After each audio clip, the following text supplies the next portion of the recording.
Tokyo, March 15, 1945. In a basement laboratory of the Imperial University's Department of Materials Science, Professor Takeshi Yamamoto carefully placed a fragment of twisted aluminum on his examination table. The metal gleamed under the harsh electric light, its surface scarred but remarkably intact despite having fallen from 30,000 feet. Outside, the city still smoldered from the previous night's incendiary attack. Inside, Yamamoto and his team were about to uncover a truth that would shake their understanding of industrial warfare to its foundation. They believed they were examining the wreckage of just another enemy bomber. What they were about to discover would reveal the staggering gap between Japanese industrial capacity and American manufacturing might, a gap so vast it would make their continued resistance seem almost tragically futile. Before we dive into this story, make sure to subscribe to the channel and tell me in the comments where you are watching from. It really helps support the channel. This is the story of how Japanese scientists, through meticulous analysis of enemy wreckage, came face to face with an industrial reality that their military leadership had desperately tried to conceal, and how that discovery changed everything they thought they knew about the conflict they were fighting. Professor Yamamoto had spent 23 years studying metallurgy, earning his doctorate at the University of Berlin in 1922, and returning to Japan with dreams of modernizing his nation's steel industry. Now, at 49 years old, with graying hair and hands permanently stained from chemical reagents, he found himself serving the war effort in ways he had never imagined. The Ministry of Munitions had requisitioned his laboratory 6 months earlier, assigning him a singular task: analyze recovered enemy aircraft materials and find ways to replicate their properties using Japan's limited resources. His team consisted of 4 other scientists. Dr. Kenji Sato, 35, had specialized in aluminum alloys at Kyoto University. Lieutenant Hiroshi Nakamura, 28, was a military liaison with a degree in mechanical engineering from Tokyo Imperial University. Miss Yuki Tanaka, 24, served as their primary chemical analyst, one of the few women allowed to work in such a sensitive military facility, and Dr. Fumio Ishida, 52, was Japan's leading expert on industrial production methods, brought in specifically for this project. The fragment before them had been recovered 3 days earlier from the wreckage of a B-29 Superfortress that had been forced down during a raid over Nagoya. The massive bomber had sustained damage from anti-aircraft fire, but had remained airborne long enough to drop its payload before the crew attempted an emergency landing in a rice paddy 30 kilometers outside the city. The aircraft had broken apart on impact, scattering debris across 200 meters of farmland. Recovery teams had worked through the night, collecting every piece they could find, from engine components to sections of the fuselage, from landing gear assemblies to fragments of the pressurized cabin. Yamamoto lifted the aluminum section, feeling its weight in his hands. Even before any formal analysis, something felt wrong.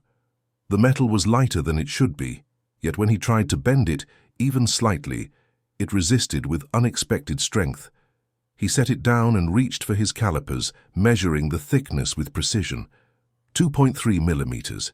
He recorded the number in his notebook, then moved to a Japanese bomber wing section that sat on an adjacent table for comparison. 3.8 millimeters. The American metal was nearly 40% thinner, yet the B-29 fragment showed less deformation than the Japanese section, which had come from an aircraft that had never even seen combat. Dr. Sato joined him at the table, adjusting his thick glasses as he peered at the samples. The aluminum specialist had spent the previous evening reviewing technical documents they had obtained through various intelligence channels. Most were incomplete or deliberately vague, but they provided enough information to raise disturbing questions. The B-29, according to these reports, could carry a bomb load of 20,000 pounds over a distance of 3,200 miles at an altitude of 31,000 feet. These numbers alone seemed impossible. Japanese heavy bombers could barely manage half that range with a fraction of that payload, and certainly not at such altitude. The performance gap suggested either grossly exaggerated American propaganda or a level of technological advancement that Japan could not hope to match. Sato picked up a small saw and carefully cut into the aluminum fragment. The blade moved smoothly through the metal, producing fine shavings that curled away from the cut.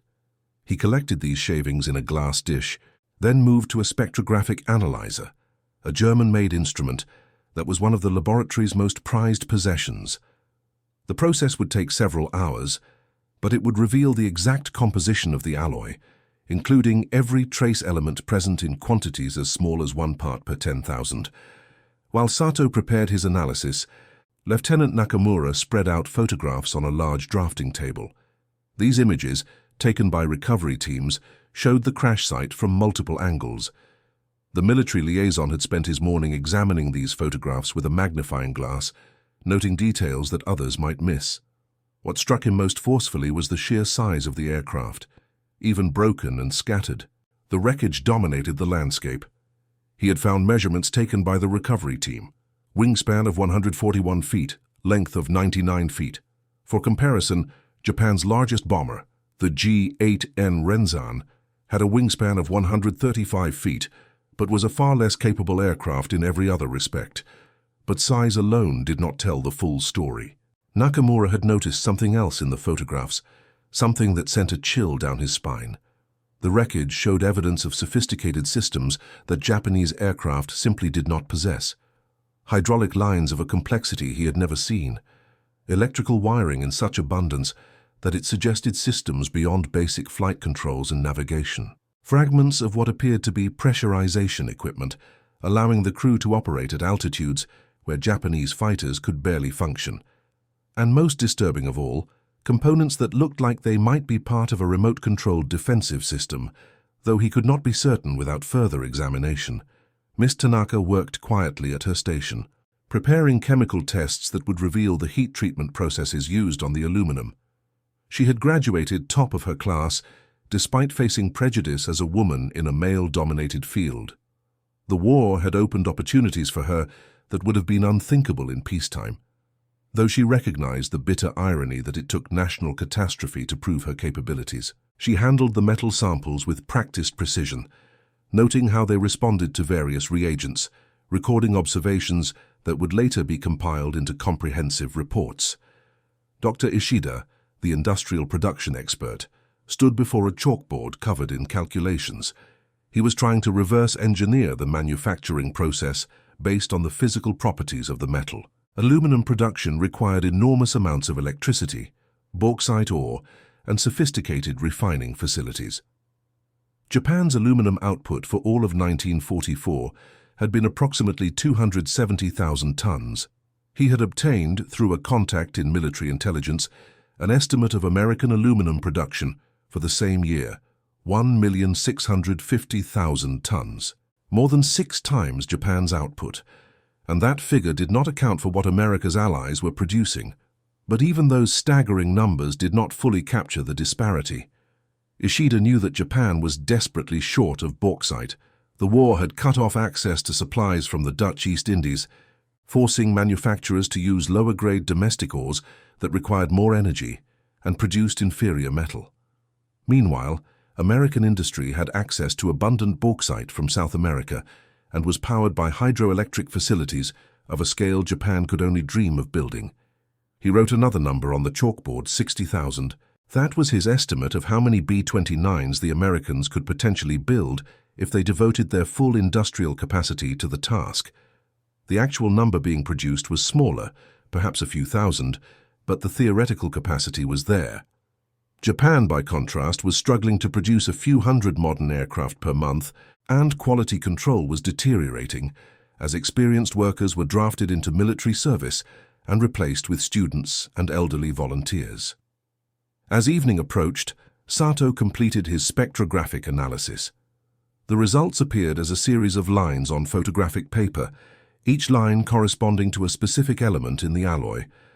He studied them carefully, comparing them to reference standards, making calculations in his notebook. When he finally looked up, his expression was troubled. The aluminum alloy used in the B-29 was designated 24ST, he announced to the team. It contained approximately 4.4% copper, 1.5% magnesium, 0.6% manganese, with traces of iron, silicon, and other elements. But more importantly, The heat treatment process used to achieve its strength properties was far more sophisticated than anything Japan was currently producing.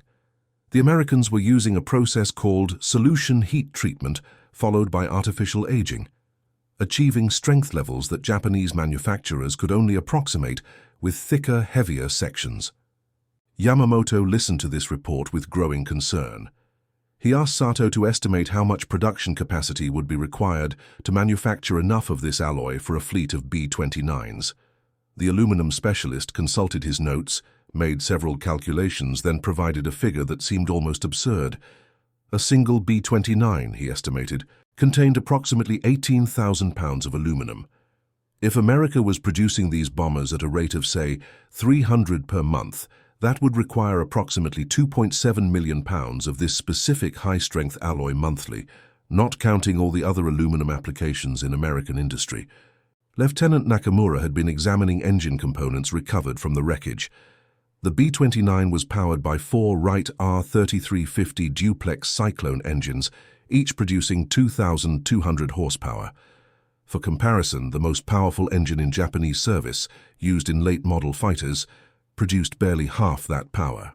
And these American engines were not just powerful, they were reliable. Intelligence reports suggested they could operate for hundreds of hours between overhauls, while Japanese engines frequently failed after mere dozens of hours of combat use. He held up a cylinder head, casting its aluminum surface machined to tolerances that Japanese manufacturers struggled to achieve even in laboratory conditions. The cooling fins were precisely formed, the combustion chamber perfectly symmetrical. This single component represented a level of manufacturing precision that Japan's industrial base, depleted by years of war and blockade, simply could not match in mass production. But it was not just the precision that impressed him. It was the sheer abundance implied by such precision. In Japan, skilled machinists were treated as national treasures, their expertise hoarded and carefully allocated. If a component could be made by 5 workers of moderate skill, instead of 1 master craftsman, the choice was obvious. Use the 5 workers and save the master for truly critical tasks. But this engine component suggested a different philosophy entirely. It had been made by machines, not men. Made by machine tools so accurate and reliable that components could be produced by the thousands, each one identical to the last, each one meeting specifications that Japanese craftsmen could barely achieve making 1 piece at a time. As night fell, the team gathered around Yamamoto's desk to compile their findings. The professor had asked each of them to prepare a section of the report that would go to the Ministry of Munitions. But before they began writing the official document, he wanted them to speak freely about what they had discovered. What did these wreckage fragments really tell them about American industrial capacity and Japanese prospects in this war? Dr. Ishida spoke first. The industrial production expert had spent the afternoon calculating ratios, comparing capacities, projecting timelines. His conclusions were devastating in their clarity. Japan, he said, was attempting to fight an industrial war with a pre-industrial economy. Not literally pre-industrial, of course. Japan had factories, steelworks, shipyards.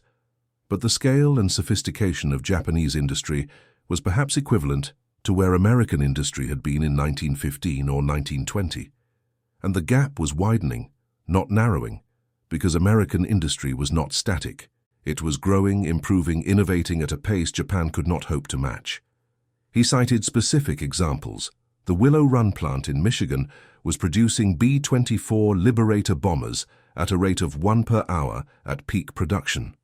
1 complete 4-engine bomber every 60 minutes from a single factory. Japan's entire aircraft industry could not match that output.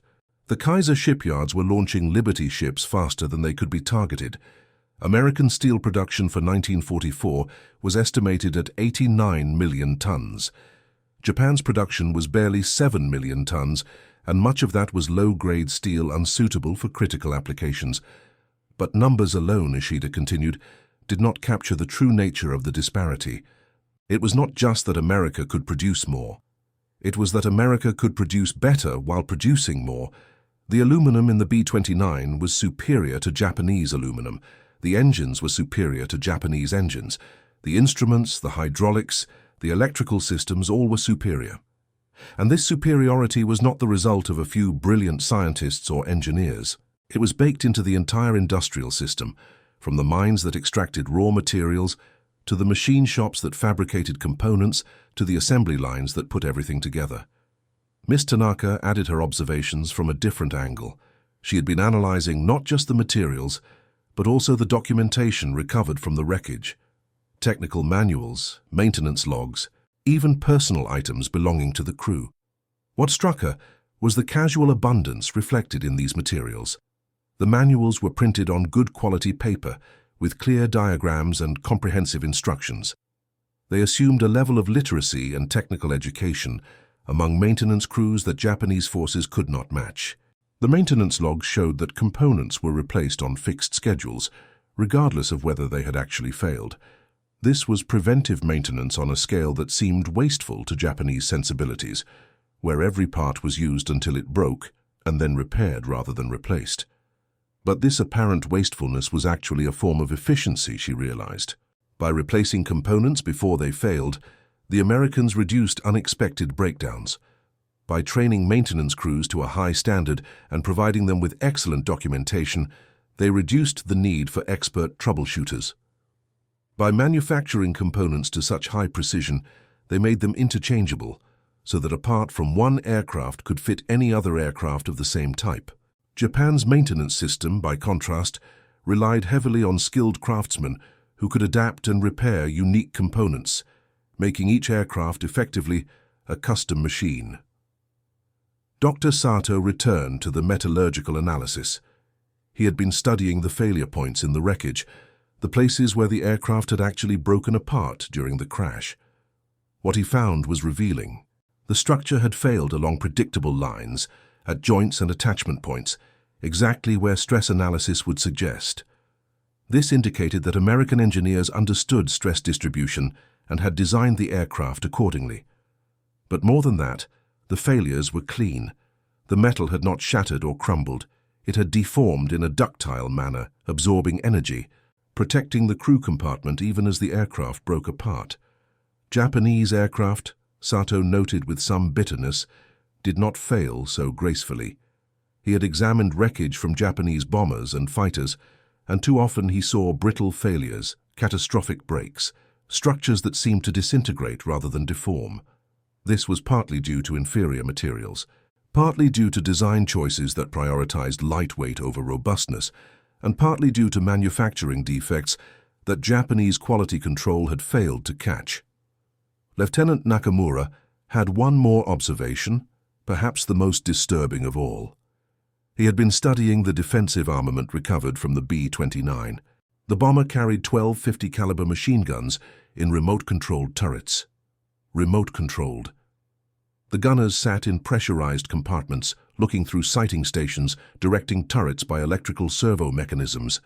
This was not a luxury or a refinement. It was a fundamental advantage.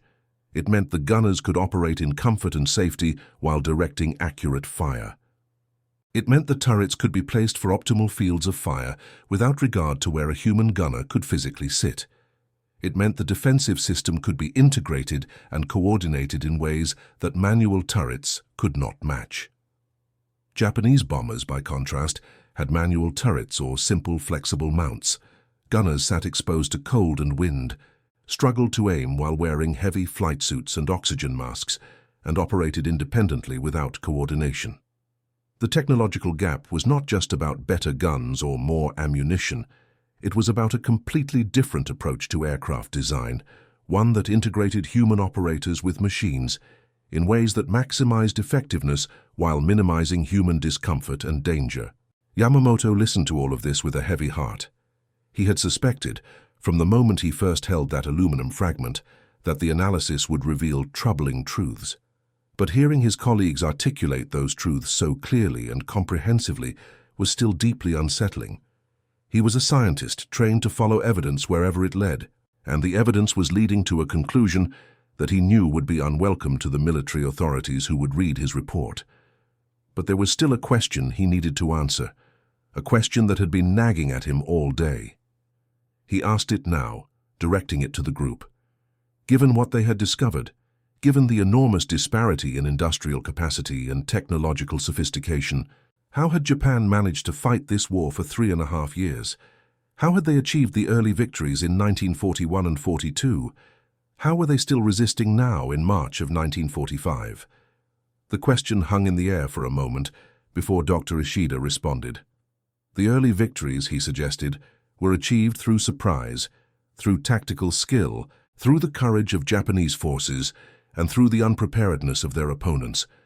But more fundamentally, they were achieved because American industrial might had not yet been fully mobilized.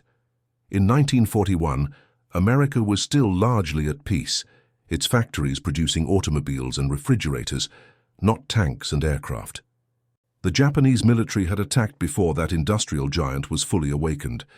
It had been a calculated gamble, perhaps the only gamble available, but it had always been a gamble destined to fail once American industry reached its full war footing. And now in 1945, that industrial mobilization was complete. The B-29 they were analyzing was proof of that. It represented not just technical achievement, but also industrial commitment. America had designed this aircraft, built the factories to produce it, trained the crews to fly it, and deployed it to the Pacific in numbers that Japan could not counter. And the B-29 was just one example. The same industrial might was producing carriers, battleships, submarines, tanks, trucks, all in quantities that overwhelmed Japanese capacity to respond. As for why Japan was still resisting, Ishida's voice grew quiet. That, he said, was a question better posed to generals and politicians than to scientists and engineers. From a purely industrial and technological standpoint, the outcome of the war had been determined the moment American industry fully engaged. Everything since then was simply the working out of an inevitable conclusion. Yamamoto knew that this analysis, honest and evidence-based though it was, could not be included in the official report. The Ministry of Munitions wanted technical data, material specifications, suggestions for how Japanese industry might replicate or counter American capabilities. They did not want philosophical discussions about industrial determinism or the inevitability of defeat. So he assigned sections of the report to each team member, gave them specific instructions about what to include and what to omit, and sent them home for the evening. They would reconvene in the morning to compile the final document. But before he left the laboratory himself, Yamamoto took one more look at the aluminum fragment that had started this investigation. He thought about the workers who had refined the bauxite, the engineers who had designed the alloy, the factory hands who had rolled and shaped it, the riveters who had assembled it into an aircraft, the crew who had flown it halfway across the Pacific, and the anti-aircraft gunners who had brought it down. Each of these people was part of a vast system, a system of such scale and complexity that it could produce machines like the B-29 by the hundreds and then send them thousands of miles to rain destruction on Japanese cities. He thought about his own son, 17 years old, who would soon be called up for military service. He thought about what kind of war that boy would be fighting, armed with weapons inferior to those of the enemy, supported by an industrial base that could not keep pace with American production, sustained by courage and determination that, however admirable, could not overcome the fundamental mathematics of industrial warfare. 3 weeks later, Yamamoto's report was submitted to the Ministry of Munitions. It was a thoroughly professional document, filled with technical specifications, chemical analyses, and material recommendations. It noted that the aluminum alloy used in the B-29 was of exceptional quality, but might be approximated using modified Japanese formulations if certain additional heat treatment steps were implemented. It observed that American manufacturing tolerances were extremely tight, but suggested that Japanese industry could narrow the gap through improved machine tools and better quality control procedures. It provided exactly what the ministry had requested: technical information and practical recommendations. What it did not include was any assessment of the broader implications of what the team had discovered. It did not mention the vast disparity in industrial capacity.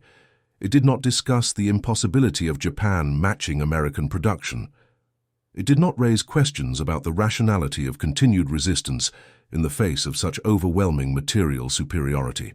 But Yamamoto kept his own private notes, detailed observations that went far beyond the official report.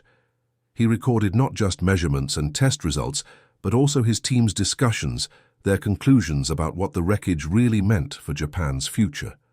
These notes he sealed in an envelope and placed in his personal safe, thinking that perhaps someday, when the war was over, they might serve as a historical record of how Japanese scientists had understood their nation's situation, even while their government continued to speak of ultimate victory.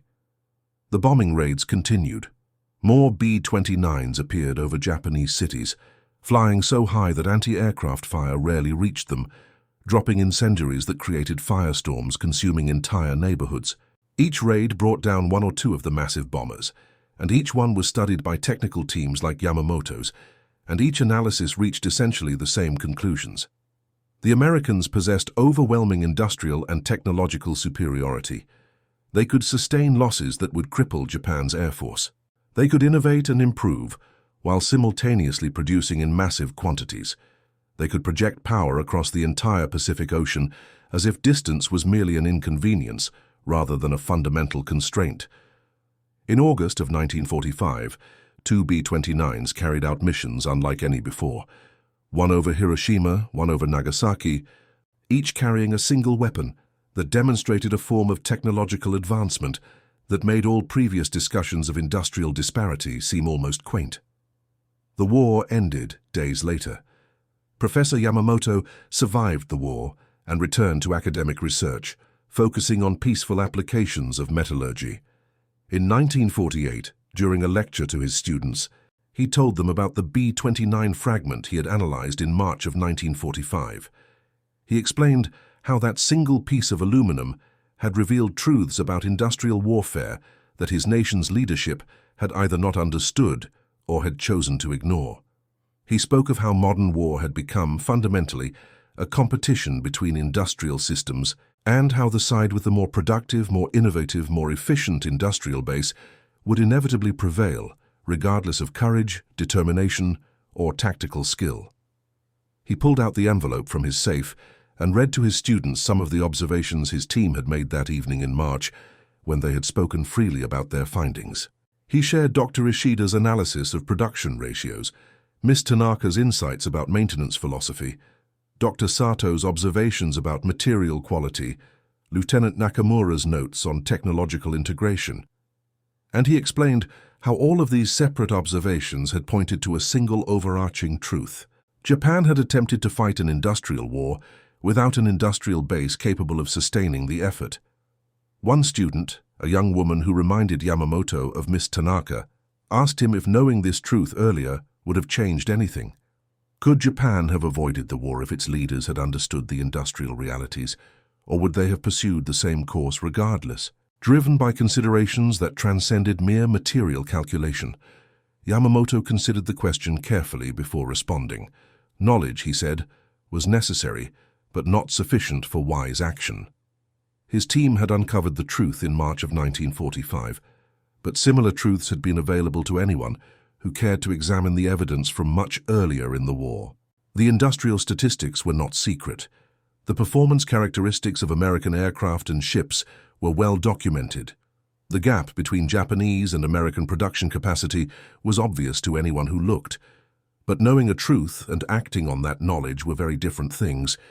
Institutions, governments, nations could know things intellectually, while remaining unable or unwilling to accept the implications of that knowledge. The aluminum fragment that had started his investigation, Yamamoto told his students, now resided in the university's materials archive. It was labeled and catalogued, available for future researchers to examine. But its real value was not as a physical specimen. Its value was as a reminder of how material reality constrains human ambition, how industrial capacity determines military capability, and how nations that ignore these fundamental truths do so at enormous cost to their people. And that concludes our story. If you made it this far, please share your thoughts in the comments. What part of this historical account surprised you most? Do not forget to subscribe for more untold stories from World War II, and check out the video on screen for another incredible tale from history. Until next time.